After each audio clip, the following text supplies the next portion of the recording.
শুভ সন্ধ্যা সবাইকে। ভীষণ ভীষণ ভীষণ ভালো লাগছে আমার বাংলাদেশে এসে, কারণ কোনো না কোনো ভাবে আমিও বাংলাদেশের সাথে জড়িত। কারণ আমার দাদু, আমার মায়ের বাবা, আমার বাবার বাবা সবাই বরিশালের।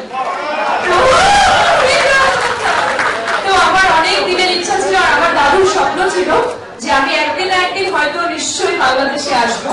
তো থ্যাংক ইউ ধানুকাজি, অশোক ধানুকা, আজিজ ভাই, জাজ মিডিয়া, আমাকে আজকের দিনে এখানে আনানোর জন্য থ্যাংক ইউ সো মাচ। ভীষণ ভালো লাগছে। আর আরেকটা কথা না বলে থাকতে পারছি না, বাংলাদেশের মানুষ ভীষণ ভালো। আপনাদের আত্মীয়তা, আপনাদের হসপিটালিটি আমার ভীষণ ভালো লেগেছে। একটা জিনিস এখনো আমি সেটা পাইনি, সেটা একটু ইলিশ মাছ খাওয়ার খুব ইচ্ছা আছে। আমার দাদু বাংলা ভাষায় কথা বলতেন পুরো, আমিও দাদুর সাথে বলতাম। তো আর আমি জানি আমার ফেসবুকে, টুইটারে অনেক আমার বাংলাদেশি বন্ধুদের সাথে কথা হয়, ইন্টারাক্ট হয়। আর খুব ভালো লাগছে, আমি সাকিবের সাথে প্রথম কাজ করছি। আমি শুনেছি ও এখানকার কিং, রাজা। তো আমি ভীষণ এক্সাইটেড ছিলাম যে বাংলাদেশে এসে আমি কাজ করব। আর স্পেশালি আমার দাদু এখন নেই, আমার দাদুর জন্য আমি বলতে পারি যে আমি এসছি। আর দুই বাংলার জয় হোক। অ্যাকচুয়ালি এগুলো কোনো প্রশ্নোত্তর পর্ব না, প্রশ্নোত্তরের কোনো অনুষ্ঠান না, কোনো অনুষ্ঠান না। তারপরেও যেহেতু প্রশ্ন করা হয়েছে, আজকে তো এসেছি আমি সবার কাছে দোয়া চাইতে। আমি এখানে এসেছি বিকজ আজকে আমার একটি সুন্দর একটি সিনেমার এবং দুই বাংলার জয়েন্ট ভেঞ্চার একটি সিনেমার, বড় বাজেটের একটি সিনেমার শুভ মহরত হতে যাচ্ছে। সেই জন্য আমি আজকে এসেছি ছবির হিরো হিসেবে সবার কাছে দোয়া চাইতে, ছবিটির জন্য সাফল্য কামনা করতে। আর জয়েন্ট ভেঞ্চারের যে বিষয়টা হয়েছে, যে সেটা আমি দেখেছি যে আমার জন্মের আগে থেকেই কিন্তু দুই বাংলার জয়েন্ট ভেঞ্চার হয়ে আসছে। শ্রদ্ধেয় বিশ্বজিৎ চ্যাটার্জি, মেবি রক্তাক্ত বাংলা, তখনও মাঝে মাঝে এখনো টিভিতে দেখা যায় যে জয়েন্ট ভেঞ্চারে তখনও কাজ করেছে। ধনুকা আঙ্কেল এখানে বসে আছে, তারও প্রথম প্রযোজিত ছবি কিন্তু স্বামী কেন আসেনি, রাইট? সেটাও কিন্তু ছিল জয়েন্ট ভেঞ্চার ছবি। আসলে দুই বাংলাকে যদি এক করা যায়, আমরা যেটা সবসময় ফিল করেছি এবং বিভিন্ন মিটিং এ আমরা সবসময় যেটা বলে থাকি যে দুই বাংলাকে যদি এক করা যায়, তাহলে কিন্তু বাংলার মার্কেটটা বিরাট একটা মার্কেট হবে। দুই বাংলার আর্টিস্টদের মধ্যে, প্রডিউসার, টেকনিশিয়ান, সবার মধ্যেই কিন্তু একটা আন্ডারস্ট্যান্ডিং আগে থেকেই আছে। মাঝখানে কিছুটা দূরত্ব সৃষ্টি হয়েছে, আবার কিন্তু এই 1-2 বছর যাবত কিন্তু আবার সেই গ্যাপটা কিন্তু আবার ফিল আপ হয়ে আসছে। এই গত 1 বছরের কিন্তু জাস্ট মাল্টিমিডিয়া এবং ধানুকা আঙ্কেলরা অনেক ছবিতে কাজ করেছেন, একসাথে অনেক ভালো ভালো বড় বড় ছবি বানিয়েছেন। ওপার বাংলার অনেক হিরো এখানে কাজ করেছে, এখানকার আমাদের অনেক ভালো সুন্দর সুন্দর মেয়েরা ওখানে কাজ করেছে, ওখানকার মেয়েরা এখানে কাজ করছে। আসলে আমরা সবসময় চাই যে দুই বাংলা একত্রিত থাক, বাংলা সিনেমার জয় হোক, বাংলা সিনেমা অনেক ঊর্ধ্বে যায়। নিশ্চয়ই আমার খুব ভালো লাগছে বিকজ ছবিটি অনেক বড় বাজেটের একটি ছবি, আর আমার প্রথম যৌথ প্রযোজনার ছবি। তো সেই সেন্সে তো আই এম ভেরি এক্সাইটেড। আর আমার অপোজিটে যিনি আছেন, কি বলে বর্ণনা দেবো, তার আসলে তো স্পিচলেস হয়ে গেলাম। নর্মালি তো she's also big star, big superstar.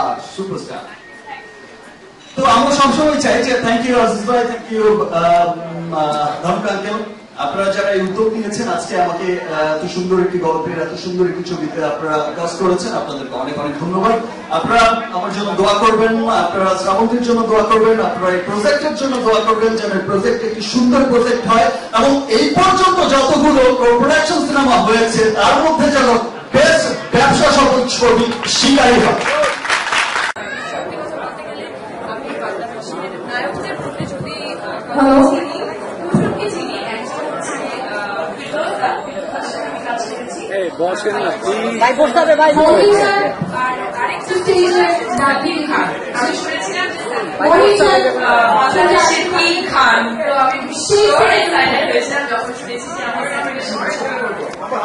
ভীষণ ভালো লাগছে। এখন আমাদের ফ্লোরে যাইনি, আমাদের কাজটা আরো বেশি।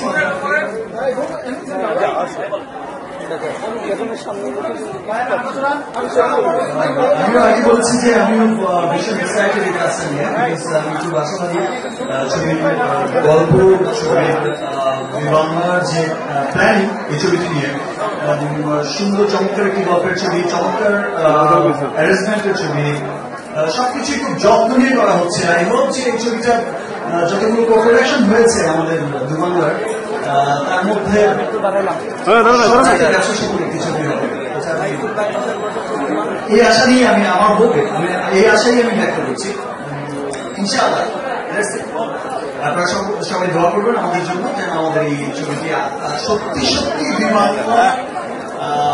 সবচেয়ে বড় শ্রাবন্তী সম্পর্কে বলার তো কিছু অপেক্ষা রাখেন। আপনারা সকলেই জানেন, বাংলা সকলেই জানেন, বাংলা তো জানি, এখানকার সবাই জানেন শ্রাবন্তী ওখানকার বিগ স্টার, বিগ সুপারস্টার। আমিও অনেক এক্সাইটেড, আমরা দুজন একসাথে কাজ করবো। তো যে বিষয়টা আগে ছিল যে ওপার বাংলার এপার বাংলার একসাথে কাজ করতো, দুদেশের শিল্পীর একসাথে কাজ করতো, পরিচালক কলাকুশলীরা একসাথে কাজ করতো, বাংলা মিলে বড় বড় সিনেমা তৈরি হতো। এই শিকারী ছবিটি দিয়ে তার আবার একটা বড় যাত্রা শুরু হলো। আরো বসে থাকে মাইক্রোফোন নেন, আপনারা বসে করেন। আচ্ছা, আমি বাস্তবে আসলে কি বলবো, আর এমন সুন্দরী মেয়ে পাশে থাকলে ভালোবাসার ইচ্ছা কার না, সবারই হয়। আর একটি কথা তো অনেক জেনে গেলাম শ্রাবন্তীর মুখ থেকে, আগে শুনে আসলাম, মানে শুনে ফেললাম, জেনে গেলাম, সেটা হচ্ছে শ্রাবন্তী রান্না করতে অনেক ভালোবাসে। আর আমারও বাসার খাবার খেতে অনেক ভালো লাগে। বেশিরভাগ শুটিং কলকাতায়, 11 তারিখ থেকেই শুটিং কলকাতায়। আমি কথা দিলাম, আমি শিওর রান্না করে এনে খাওয়াবো। 10 দিন তো রান্না করছো তো। তোমার সাথে কথা বলছি না। আচ্ছা শ্রাবন্তী আপু, আমি না ওই জার্নালিস্ট, জার্নালিস্টের পক্ষে মেবি আপনি ফার্স্ট টাইম দেখছেন সাকিব খানকে আগে হতো নেটে। হ্যাঁ, আমি গান দেখেছি, ছবিও দেখেছি কয়েকটা। উনি খুব ভালো নাচে। হ্যাঁ, ভালো নাচে, আর এখন বেশি ভালো লাগছে। আজকের দিনে দেখে দাড়ি কোটটা নিয়ে বেশি ভালো লাগছে, সত্যি বলছি।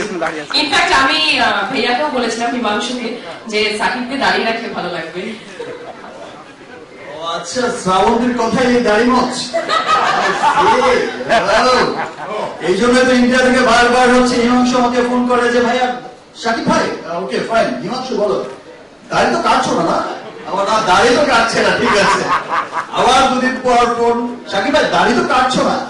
ও আছে, এটাই ছিল রহস্য, ম্যাডাম বলেছে। Thanks for watching video. Please subscribe.